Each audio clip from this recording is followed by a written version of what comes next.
kind of building on those questions of my colleague, Senator Vogel, I have Lock Haven, Clearfield within my district, and the program, I think, it has a solid nursing program there. And I guess my question is kind of a very compound question, and this would be objected to if you're in court, but I'm going to ask it here, and then I'll turn the floor over to you. First, are you able to, in light of the recent decline in enrollment, are you able to project out over the next 5 years what your enrollment will be? You know, that's kind of a first step, and then from that,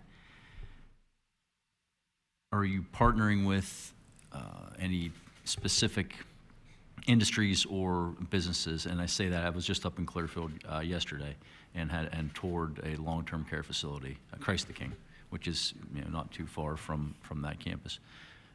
And they tell me that, you know, there's the dire need for hiring, and that's everywhere I go in the district, and I'm sure that's everywhere anyone here on this committee goes. They hear of that. You know, it used to be you campaigned on, I'm going to bring jobs to my area. Now it's, we have jobs, we can't get people to work. We can't get, you know, people to fill those jobs. So given that dire need for healthcare, for nursing, for LPNs, for RNs, things of that nature, have you tailored any of your programs, any of your schools specifically to that, and partnered with those individual businesses or facilities to fill those needs? But enrollment projections, yes, we have 4 different models. Realistic to somewhat, I mean, I would call the sort of the base model is sort of realistic, trending a little pessimistic to ambitious. So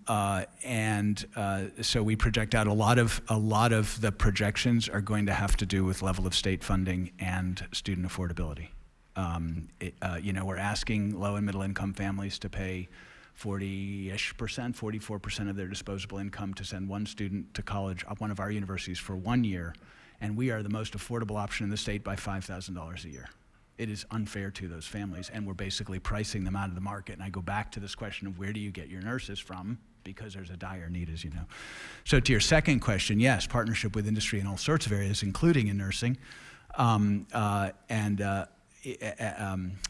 others. And obviously that's critical because, in fact, again, if you look at the literature, the best way to get through students into and through a higher education is they're pulled along the way by employers, right? The promise of a job. And of course, internships and externships are really important in that regard. So the promise of that job at the other end. So we partner with industry in the areas, and it go back to the budget request. You know, the biggest obstacle to our growth in the areas that the state needs most. I mean, what's interesting is that we are strongest in the areas the state has the greatest workforce need.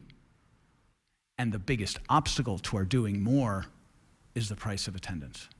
Is the net price of attendance. And I would say, so to that, where there seems to be a gap, and I referenced that by, I had the opportunity to tour a vocational technical school in my district. Yeah.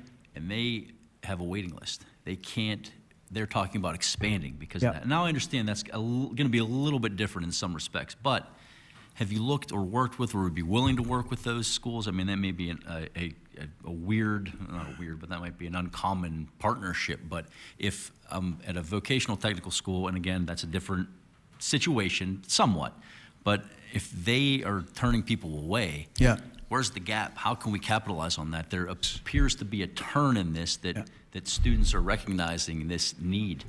So the couple of things. So we partner very closely, for example, with Thaddeus Stevens in Millersville, and there's articulation and pathway programs between the two, and now they're actually looking at some resource sharing, which is, you know, great. Thaddeus Stevens is funded, I think, at a level of about $10,000 per student FTE. Just is. We're funded at about 7. I mean, and it doesn't all come down to money, but a lot of it comes down to money.